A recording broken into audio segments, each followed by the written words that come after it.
First things first, I feel like I need to start this review with some context. I never played the original Snake Eater, and I've never really touched a Metal Gear game before this. And for years, other people call this series legendary, the kind of franchise that didn't just influence stealth games, but practically defined how cinematic storytelling could work in video games as a medium. And the name Metal Gear Solid carries weight. It's the kind of series that you hear constantly mentioned in greatest of all time conversations, often with a kind of reverence to it. It made me feel like I missed out on something growing up. So when I sat down to put this remake, I was stepping into this world completely fresh. No nostalgia, no preconceived expectations, just curiosity. And wow, man. In the first few hours of playing, I think I understand why people have been talking about this game for so long. The atmosphere, the tension, the pacing, the story, where the game demands you to think about every move. It just clicked with me in a way very few games do nowadays. With that being said, hope you enjoy my thoughts on Review 4, Metal Gear Solid Delta Snake Eater. One thing I was worried about before playing was whether or not the game would feel outdated. Some remakes still cling to those old mechanics that don't hold up today very well. Thankfully, Snake Eater Remake feels modern where it counts. Movement is more fluid, aiming is responsive, and managing the inventory is quick and intuitive. You also have the choice between two different play styles, Legacy and Modernized. And for those who want the more classic feeling, you can play on Legacy. From what I've researched, it's the exact same as original, controls and all. At the same time, it hasn't lost its technical depth that made the original stand out.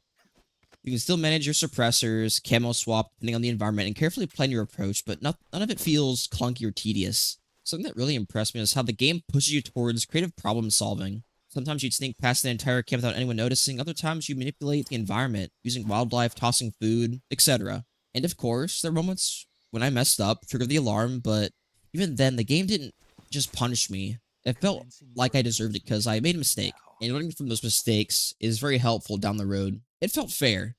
The balance between stealth and action is what made this game click for me.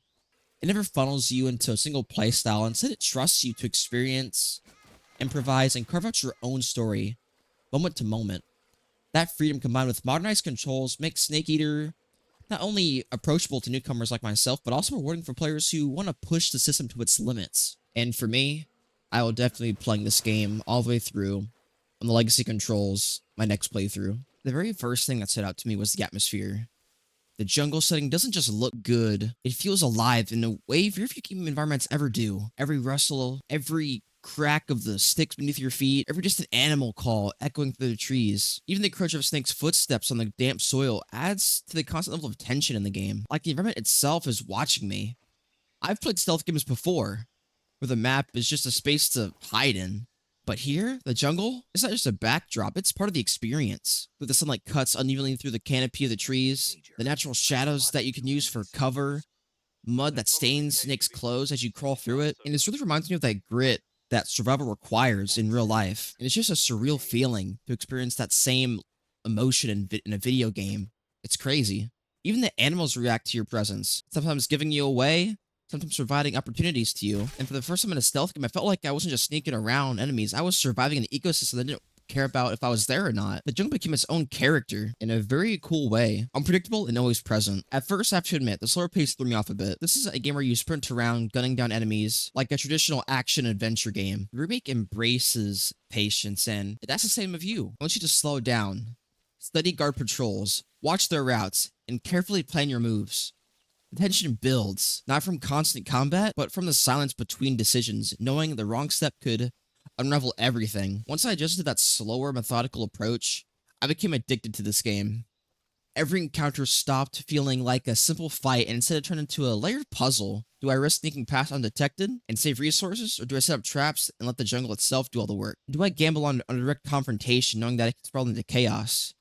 Each choice carried weight and freedom to solve solutions in multiple ways that kept me engaged from one encounter to the next. But what surprised me the most were the survival mechanics. This isn't just about staying hidden in the shadows or waiting for the perfect time to strike, but actually living through the mission as Snake. You're constantly managing his health, stamina. It's not a simple health bar. Snake can suffer real injuries, broken bones from a bullet wound to removing poison or even a snake bite venom. Cuts require stitching, like the whole thing. And what I recently found out through a YouTube short is that all the wounds that you accumulate over the course of the game stay on your body throughout your entire playthrough. And it's honestly very cool. And it almost feels like that everyone's snake is going to be completely different at the time that they finish their own game, depending on how often you got injured or hurt. At first, it all felt overwhelming to keep track of so many conditions. Every injury has its own treatment, and you can't just slap on anything to fix him. Every injury has its own treatment, and it requires special attention so you don't waste resources. But once I understood the mechanic, once it clicked with me, I realized how much it added to the immersion.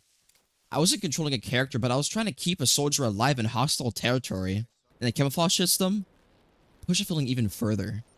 It's not cosmetic. Well, it kind of is, but it's mostly tactical, swapping between different uniforms and face paints depending on your surroundings to become a game within a game in a sort of way. Blending into tall grass, muddy terrain wasn't all just satisfying. It was essential, especially if you wanted to remain undetected. Watching that camo index tick upward and downward as I adjusted my gear gave me a thrill of knowing I could be invisible, even if I wasn't, even while I was trying to lay a few feet away from an enemy. And then there's a food system. I didn't expect to enjoy it as much as I did. Hunting wildlife, catching fish with grenades, or even raiding enemy supplies to keep Snake fed wasn't just a gimmick. It was survival. Running out of stamina can make Snake weaker, slower, less steady in combat. Eating the wrong food can make him sick. All of it just reinforced that I wasn't in control of a super soldier, but a human being who needed to adapt to this environment to survive. Taken together, these systems transform the experience for me. Snake Eater isn't just another stealth game. It's a survival story. The environment is constantly pressing against you. The game never lets you forget that. You're outnumbered, under-resourced, and living off the land. It's brutal at times, but in a way that makes every victory feel massively earned, especially on extreme difficulty. So I'm currently playing through my second playthrough right now, and honestly, extreme difficulty is the way to play the game, but I digress. The story is what sealed the deal for me. I won't spoil too many details, but it's far more than just a simple spy mission, I'll tell you that much. It's laid with betrayal, loyalty, and sacrifice. Moves I did not expect. What surprised me the most is how emotional the story gets. The bond between Snake and the boss, for example, isn't just a central plot point, but it's the heart of the entire game. Maybe even the heart of the entire series. Even though I never played the original, I felt the weight of every choice that Snake was making. Every reveal, and by the end, I understood why people call this one of the greatest video game stories ever told. And the voice acting, the cutscenes also hit so hard. The updated facial animations brought so much nuance to the performances. Even the smallest expression, a glance, a frown, a hesitation, carried so much emotional weight for me. And my only complaint for the story would have to be that it feels short. I wanted more. It's just that good. Enough about story. Time to get into some of the negatives I have about the game. Primarily performance. Well, I am fine with my performance. I have seen a lot of people having issues, and since this game is built in Unreal Engine 5, I expected the game to look visually stunning. And for the price tag, you would expect it to be technically polished for the most part. The detail in Snake's gear, lighting in the jungle, the sheer atmosphere and environments that shows off what Unreal Engine 5 can do. That being said, I did know some drawbacks. The main one for me is the upscaling. Like, I have to run this game at balanced just to be able to get 60 FPS most of the time. And that honestly is pretty sad, in my opinion.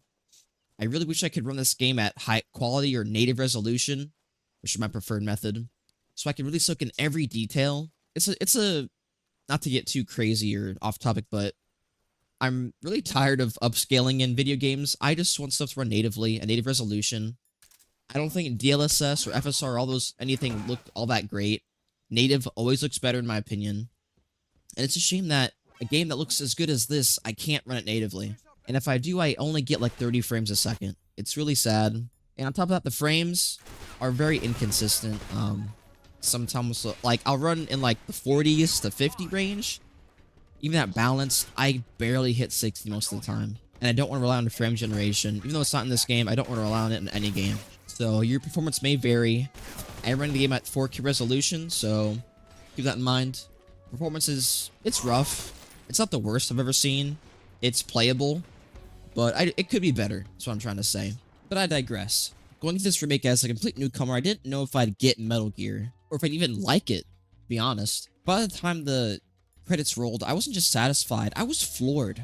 Snake Eater Remake doesn't feel like a relic of that's been polished up for nostalgia's sake. It feels like a timeless experience that can stand on its own for new players like myself. I think coming into this fresh made the experience even more impactful for me. I wasn't comparing it to the PS2 original or judging how faithful it was. I was just experiencing the story and the gameplay as it was intended.